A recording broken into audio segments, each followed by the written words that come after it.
सलाम, नमस्ते, सत श्री अकाल। मैं हूं रजा और आप देख रहे हैं रजाग्राफी की अंतरराष्ट्रीय प्राइम टाइम रिपोर्ट, यानी एक ऐसी इंटरनेशनल रिपोर्ट जिस रिपोर्ट के अंदर, एक ही रिपोर्ट के अंदर आपको दुनिया भर की तमाम बड़ी बड़ी खबरें मिल जाएंगी। यकीन कीजिए, और मुझे यकीन है कि आप यकीन करते हैं कि जितनी खबर मैं इस रिपोर्ट के अंदर देता हूं, दूसरे यूट्यूबर्स पूरे दिन में 10 वीडियो बनाते हैं एक एक खबर पर अलग अलग। तो इससे होता यह है कि आप बार बार सर्च करते हैं और पूरी खबर नहीं मिल पाती। ये एक स्पेशल वीडियो अंतर्राष्ट्रीय बैनुल-अक़वामी इसलिए मैं करता हूं ताकि आप एक बार क्लिक कर दें, जितनी देख सकते हैं देखें, फिर आप अपना काम कर लें, फिर उसको वहीं से कंटिन्यू कर लें, या एक बार में आप पूरी खबर देख लें। खासकर ये फॉर्मेट मैंने अपने बुजुर्गों के लिए बनाया है जिनको मोबाइल चलाना नहीं आता, जो अपने बच्चों से, पोतों से कहते हैं कि बेटा ज़रा रजाग्राफी लगा दो, वो अंतर्राष्ट्रीय वाली लगा दो, ताकि उनको एक क्लिक पर पूरी दुनिया की खबर मिल जाए। उम्मीद करता हूं अगर मैं आपके बारे में इतना सोच रहा हूं तो आप मेरे बारे में ज़रूर सोचेंगे और चैनल को सब्सक्राइब ज़रूर करेंगे। दोस्तों, आपको बता दूं कि भारत अपने दोस्त रशिया से दूर हो रहा है। ये रूस के लिए ही बड़ा झटका नहीं, खुद भारत के लिए भी झटका है, लेकिन भारत पता नहीं ये क्यों कर रहा है, नहीं मालूम। इस रिपोर्ट के अंदर की सबसे पहली और बड़ी खबर यह है कि भारत ने अब रूस को जो जगह दी थी, अब वो फ्रांस को दे दी है। अब हथियार रशिया से नहीं, अब हथियार फ्रांस से ले रहा है। यही वजह है कि 26 जनवरी पर व्लादिमीर पुतिन भारत नहीं आए थे, बल्कि फ्रांस के राष्ट्रपति इमैनुअल मैक्रोन को ज़्यादा अहमियत दी गई थी। बाकी आप जानते हैं, हिंदूवादी सरकार है भारत में और उसकी सोच एंटी मुस्लिम है, और फ्रांस का राष्ट्रपति खुद मुसलमानों से नफरत करता है, तो एक वो भी एंगल था। लेकिन ज़्यादातर अब हथियार फ्रांस से ही भारत ले रहा है और आगे भी कई तरह के नए मुआहदे कर रहा है, जिससे रूस से दूर हो रहा है भारत। यह अंतर्राष्ट्रीय और राष्ट्रीय खबरों में आ चुका है। मैं बता दूं, भारत पूरी कोशिश कर रहा है कि रशिया से हमारी दोस्ती बनी रहे, लेकिन जो फैक्ट है वो ये है कि हथियार रशिया से अब नहीं ले रहा है भारत। वहीं कनाडा के साथ हमारे रिश्ते काफ़ी ख़राब हो चुके हैं भारत से, तो अब कनाडा के प्रधानमंत्री ने, जस्टिन ट्रूडो ने कहा कि भारत हमारे साथ कोऑपरेट कर रहा है, जांच में सहयोग कर रहा है, जिसकी वजह से हमारे काफ़ी ज़्यादा जो प्रॉब्लम्स है सॉर्ट आउट हो गए हैं, रिश्ते काफ़ी बेहतर हो गए हैं। उधर भाई साहब, इस बार तो पाकिस्तान खुद मोदी जी को जिता देगा। कैसे, मैं बताता हूं। बताऊं आपको कि पाकिस्तान ने जानकारी दी कि भारत की एजेंसियों ने अपने मोस्ट वांटेड 2 क्रिमिनल को हमारे पाकिस्तान में घुस के मारा है। अब यही तो कहा था अमित शाह जी ने, भाजपा के नेताओं ने, कि घुस घुस के मारेंगे।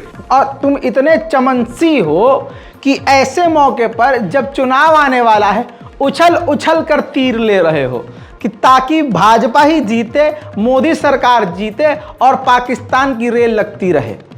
मतलब न पाकिस्तान की सरकार में कोई अकल, ना वहां के नेताओं में कोई अकल। बेचारे पाकिस्तानी करे तो करे क्या। वहीं मेरे दोस्तों, भारत में मोदी सरकार को जिताने में बड़ा रोल पाकिस्तान के साथ साथ यूएई भी निभाएगा, क्योंकि आपको बता दूं कि भारत में राम मंदिर तो बन ही गया है बाबरी मस्जिद को शहीद करके, लेकिन यूएई में भी, ये रिपोर्ट देख लीजिए, दैनिक भास्कर की रिपोर्ट है, यूएई में भी मंदिर बनने को तैयार हो गया है। 6 साल में पूरा हो रहा पहला मंदिर, 6 साल में बन के तैयार हुआ है। 700 करोड़ रुपया खर्च हुआ है। 27 एकड़ जमीन पर यह फैला हुआ मंदिर है, जो कि मुस्लिम जमीन पर सबसे पहला और सबसे बड़ा मंदिर है। 14 फरवरी को प्रधानमंत्री मोदी खुद उद्घाटन करेंगे। अब यह मंदिर ही एक ऐसी टॉपिक मिल गई है मोदी जी को, जिसके बाद अब कोई भी प्रमोशन भाजपा को करने की जरूरत नहीं पड़ेगी। Thanks to UAE and Pakistan की आपने प्रधानमंत्री मोदी जी को दोबारा से प्रधानमंत्री बनाने के लिए सारे काम कर दिए हैं। उधर इंडोनेशिया ने बड़ा झटका दिया है। जी हां, इंडोनेशिया ने चाइना को बड़ा झटका दिया। अपने आका मालदीव की तरफ तेजी से चाइना का एक जहाज जा रहा था। क्योंकि मोहम्मद मोइज़ू ने इजाजत दी थी कि आ कबूतर आ, यहां पर आ, भारत को चिढ़ा, तो भाई साहब चाइना ने अपना भाई साहब जासूसी विमान भेजना शुरू कर दिया। लेकिन मालदीव जाने के लिए इंडोनेशिया से गुजरना जरूरी था, तो इंडोनेशिया ने चीन के जहाज को रोक दिया। थामा थामा। अब सवाल यह कि क्यों रोका। देखिए, नेवी का, नेवल एरिया का, समुद्री रास्तों का एक उसूल होता है। जब कोई जहाज कहीं से गुजरता है, यानी मेरे घर के आगे से कोई गाड़ी गुजरेगी, मेरे घर के इंटेलिजेंस सिस्टम पर अपडेट आएगा कि ये जो गाड़ी गुजर रही है इसके अंदर इतने लोग हैं, इस गाड़ी के अंदर ये सिस्टम लगा हुआ है, इस गाड़ी के अंदर ये चीज़ें हैं और ये जासूसी गाड़ी है। यानी तमाम गाड़ी की जानकारी मेरे सिस्टम पर आ जाएगी।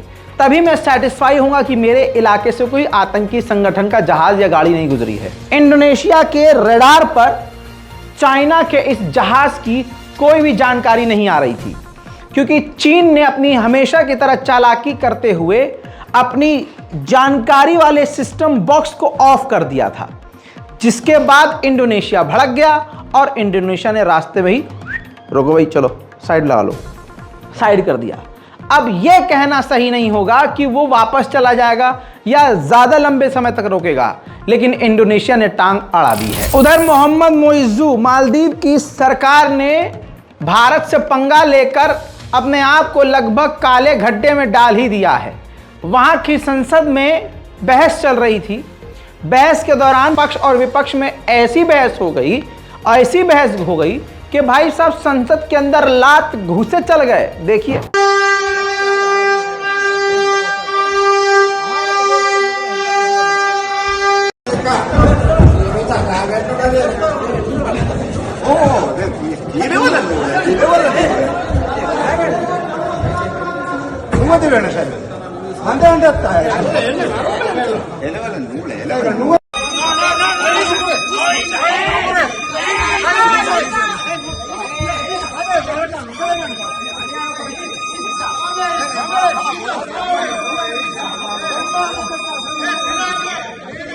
उधर चाइना ने एक ऐसी बैटरी बना ली है जिसने Bharat, America, Germany, France, Britain सबके होश उड़ा दिए हैं। जी हां, एक ऐसी बैटरी जो अगले 50 साल तक के लिए चार्ज होने की जरूरत नहीं मांगेगी, जरूरत ही नहीं पड़ेगी। एक ऐसी बैटरी जो चार्ज मांगती नहीं है। चार्ज मतलब कमाल कर दिया चाइना ने भाई साहब। अब डर यह हो गया है कि चीन अगर उस परमाणु ड्रोन में, जो उसका परमाणु ड्रोन है, उसके अंदर इस बैटरी को लगा देता है, तो अगले 50 साल तक उस ड्रोन को चार्ज होने की, फ्यूल की जरूरत नहीं पड़ेगी और वो लगातार उड़ सकेगा। ये दुनिया के लिए चाइना ने सबसे बड़ा खतरनाक एक तरह से हथियार बना लिया है। कहने के लिए ये बैटरी है, लेकिन इस बैटरी का इस्तेमाल चाइना कहां कहां करेगा, आपको और हमको पता है। अमेरिका और चाइना के विदेश मंत्री बैंकॉक में मिले, पता नहीं क्या बातचीत हुई, लेकिन लाल सागर के मुद्दे पर, हुथीस के मुद्दे पर बात कर रहे थे, लेकिन दोनों की किसी तरह से सहमति नहीं बनी और कोई भी सॉल्यूशन नहीं निकला। उल्टा चाइना ने अमेरिका को धमका दिया कि ताइवान से दूर रहो। अमेरिका में राष्ट्रपति चुनाव के बाद जीतने की जो संभावना है वो ट्रंप की है। डोनाल्ड ट्रंप जरूर जीतेंगे ऐसा कहा जा रहा है। और डोनाल्ड ट्रंप ने कहा है कि मैं अगर जीता तो चाइना का 60% सामान चाइना से यहां अमेरिका आता है, 60% सामान को रोक देंगे, जिससे पूरी दुनिया में ट्रेड वॉर छिड़ जाएगा। ये ससुर का नाती आते ही हरामीपना करेगा भाई, लिख के ले लो। इमरान खान पार्टी के यानी पीटीआई के समर्थक पाकिस्तान में अलग अलग जगह पर रैली निकाल रहे थे। उसी दौरान पाकिस्तान मिलिट्री यानी पाकिस्तान पुलिस और आम प्रदर्शनकारियों के बीच खतरनाक झड़प हुई, जिसमें पाकिस्तान के सैकड़ों आम नागरिक बुरी तरह से घायल हुए। एक बड़ी रिपोर्ट से खुलासा हुआ है द संडे गार्डियन से। कभी आप मुझे कहो लजा भाई आप पाकिस्तान के खिलाफ बहुत बोलते हो, बाबू अंग्रेजी तो पढ़नी आती होगी। द गार्डियन की रिपोर्ट के अनुसार, जो वीकली रिपोर्ट आती है, उसने बताया है कि पाकिस्तान पूरे प्लानिंग के तहत अपने देश से ISIS संगठन के आतंकियों को ऑफिशियली बिल्कुल प्लान करके अफगानिस्तान भेज रहा है। वहीं मेरे दोस्तों आ रही है बात अफगानिस्तान की, तो तालिबान की बात कैसे छूटे।